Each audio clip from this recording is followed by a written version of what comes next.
Good morning friends. तो prelims booster का हम अपना पहला टॉपिक देखते हैं जो कि है खादी प्राकृतिक पेंट। तो ये जो पेंट है ये इंडिया का सबसे पहला काऊ डंग से बना हुआ पेंट है जिसको khadi and village industries commission ने बनाया है। ठीक है, ये एंटी फंगल पेंट है, एंटी बैक्टीरियल प्रॉपर्टीज़ हैं इसके अंदर, और ये बहुत कॉस्ट इफ़ेक्टिव है और ओडरलेस है। सबसे इम्पॉर्टेंट यही चीज़ है कि ये ओडरलेस है, इससे कोई स्मेल नहीं आने वाली गंदी। ठीक है, फ्री फ्रॉम हैवी मेटल्स है ये। जैसे कि आपको पता है कि जो नॉर्मल हमारे पेंट होते हैं उसके अंदर lead, mercury, chromium, arsenic, cadmium या फिर अदर जो हैं ऐसे मेटल्स होते हैं, लेकिन ये जो है वो एक तरह से नेचुरल पेंट है। इसके अंदर ऐसे ये मेटल्स जो हैवी मेटल्स हैं वो नहीं है, तो इसलिए ये इको फ्रेंडली प्रोडक्ट है। और इससे क्या होगा, इन्वायरमेंट क्लीन होगा। जब हम काऊ डंग का जो हम अगर पेंट वगैरह बनाने में यूज़ करना शुरू कर दें, प्रोडक्टिव यूज़ कर दें, करना शुरू करें, तो जो हमारे ड्रेन्स जो हैं जो वो क्लॉग हो जाते हैं, वो रुक जाते हैं क्योंकि वो वेस्ट की वजह से, तो वो रुकने बंद हो जाएंगे। हमारा इसका एक अच्छा प्रोडक्टिव यूज़ शुरू हो जाएगा। KVIC जो khadi and village industries commission है उसके बारे में देख लेते हैं थोड़ा सा। स्टेचुटरी बॉडी है, इसने 1957 में रिप्लेस किया है all India khadi and village industries board को। और इम्पॉर्टेंट चीज़ इसमें क्या है आपके लिए कि ministry of micro small and medium enterprises के अंडर आती है ये। 2006 में इसको मिनिस्ट्री ऑफ कॉमर्स ने deemed export promotion council status दे दिया था ताकि जो खादी प्रोडक्ट्स हैं उनको प्रमोट किया जा सके। 2006 के में किया था ये। नेक्स्ट हमारा टॉपिक है नेशनल यूथ डे। तो जनवरी 12 को हम हर साल नेशनल यूथ डे सेलिब्रेट करते हैं। स्वामी विवेकानंद जी थे जो, उनकी हम बर्थ एनिवर्सरी को कमेमोरेट करते हैं। और इसके जो है ऑब्जेक्टिव क्या है नेशनल यूथ डे का, कि हम यूथ में रैशनल थिंकिंग को प्रमोट करने के लिए इस चीज़ को हम सेलिब्रेट कर रहे हैं। तो ये नेशनल यूथ फेस्टिवल जो है इस बार का, उसका जो हमारा थीम है वो है उत्साह नए भारत का। ठीक है, और हम नेशनल यूथ फेस्टिवल, एक नेशनल यूथ फेस्टिवल, हमने national youth parliament festival celebrate करना शुरू किया है। ये सेकंड टाइम हमने सेलिब्रेट किया, इससे पहले हमने 2020 में सेलिब्रेट किया था इसको। और इसका एक मोटिव होता है कि हम यूथ को एक वॉइस दें, एक प्लेटफॉर्म दें जहाँ पर वो एक दूसरे के साथ इंटरेक्ट कर सकें और सोशल और कल्चरल हमारी यूनिकनेस के ऊपर जो है वो अपने आइडियाज़ एक्सचेंज कर सकें। ठीक है, तो स्वामी विवेकानंद जी के बारे में आप थोड़ा सा पढ़ लेना, मैंने इसके बारे में आपको पहले भी प्रीलिम्स बूस्टर में आपको बता दिया है। दोबारा थोड़ा सा बेसिक जो आपको इंपॉर्टेंट चीज़ें वो बता देता हूँ। वेदांता की फ़िलॉसफ़ी आपको पता है कि उपनिषद जो हमारे हैं उनके ऊपर बेस्ड है।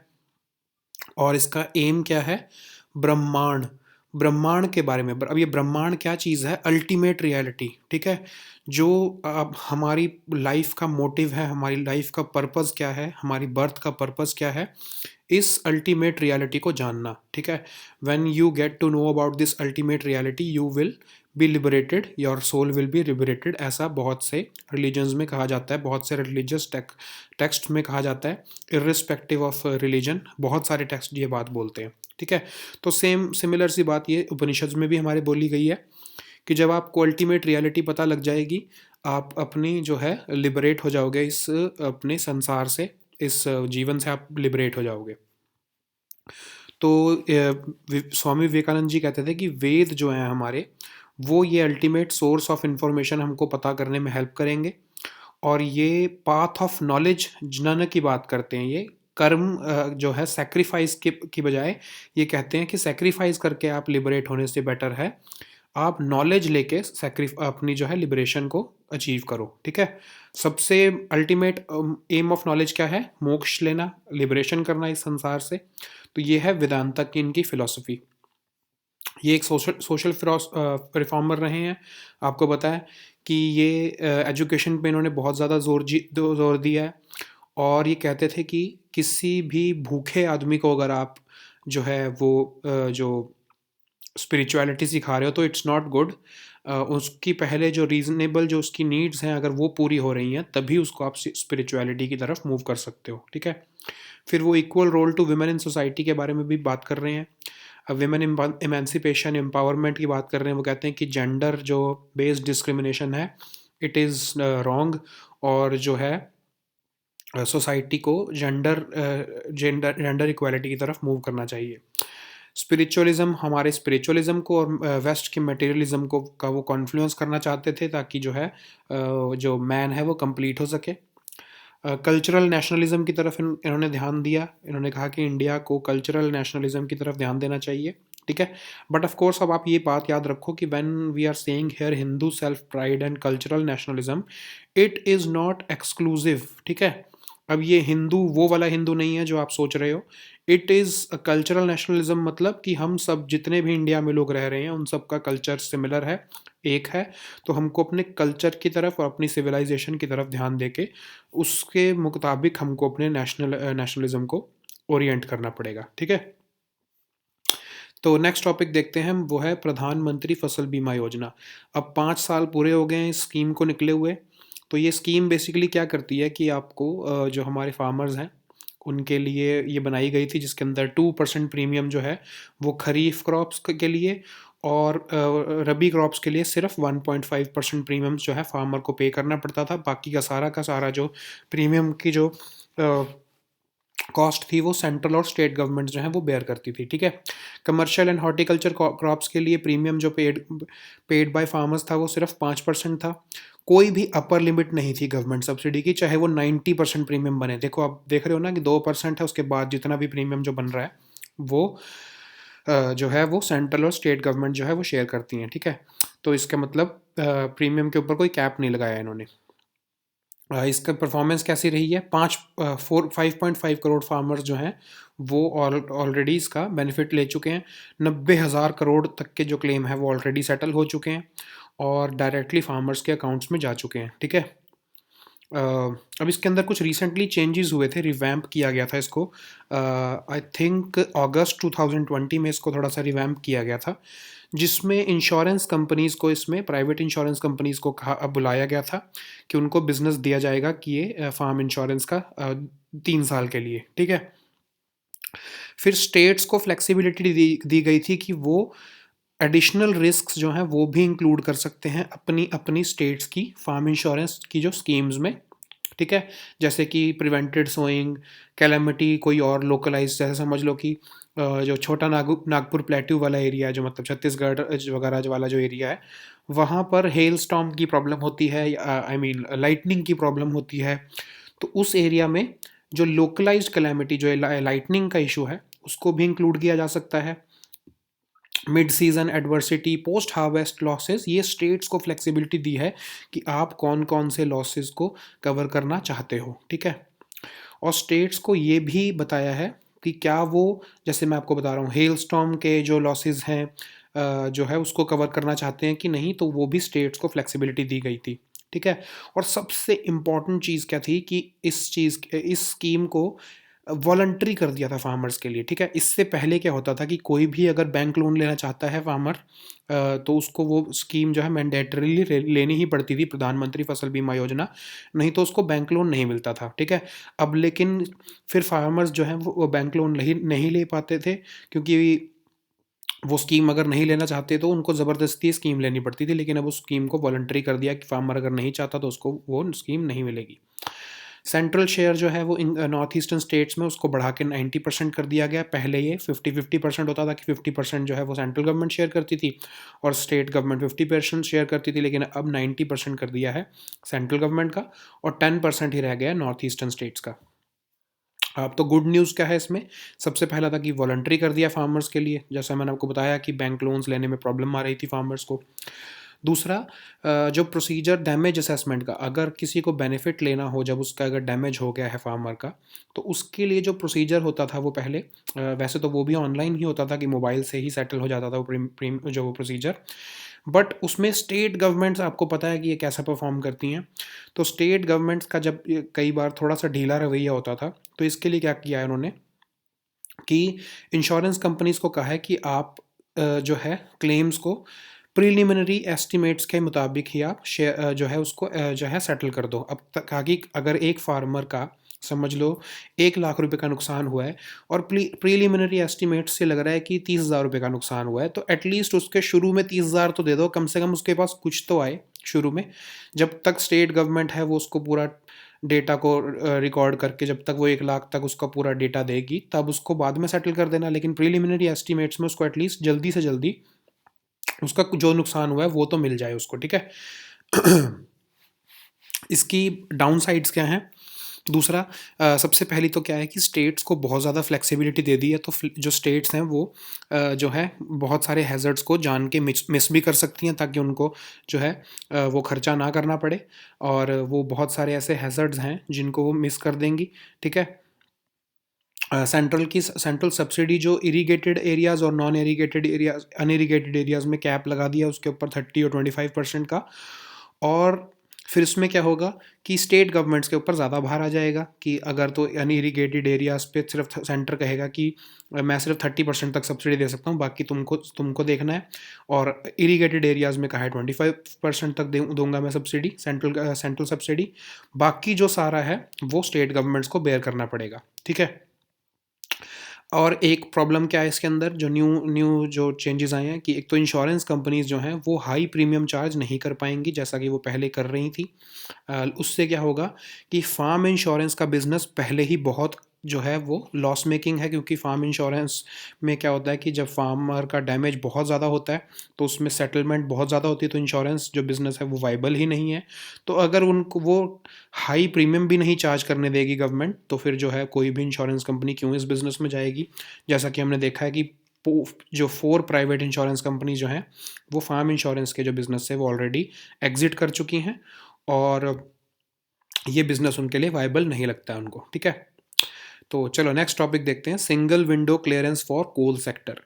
अब हमारी यूनियन गवर्नमेंट ने एक सिंगल विंडो क्लियरेंस सिस्टम बनाया है कोल सेक्टर के लिए, ताकि जितनी भी रिक्वायर्ड लाइसेंसेस थे या क्लियरेंसेस थी, वो जैसे कि इन्वायरमेंट या फॉरेस्ट क्लियरेंसेस जिनको जनरली 2 से 3 साल लग जाते थे, वो एक ही सिंगल विंडो क्लियरेंस से वो सारी जो है क्लियरेंसेस मिल जाएं उनको। ऐसे टोटल देखा गया था कि 19 मेजर अप्रूवल्स चाहिए होते हैं एक कोल माइन को स्टार्ट करने से पहले एक बिजनेस हाउस को, तो वो सारे के सारे सिंगल विंडो क्लियरेंस से एक पोर्टल से उनको अप्रूवल मिल जाएंगे, ठीक है। इससे होगा क्या कि पहले 2 से 3 साल तो जो बिडर्स थे वो सिर्फ इन्हीं अप्रूवल्स को लेने में ही निकाल देते थे, बट ये अब टाइम बहुत जल्द हो जाएगा क्योंकि उनको सिंगल विंडो क्लियरेंस मिल रही है। जैसा कि एक एग्जांपल आपको इसमें दिया हुआ है कि 2015 में जिनको कोल ब्लॉक्स ऑक्शन हुए थे वो आज तक जो है वो क्लियरेंसेस ही ले जा रहे हैं, उनको अभी तक बिजनेस शुरू ही नहीं हो पा रहा है, इतना ज़्यादा डिले हो रहा है, ठीक है। तो इसलिए अगर ये सिंगल विंडो क्लियरेंस आ जाएगा, it will be helpful for them to start their business as soon as possible.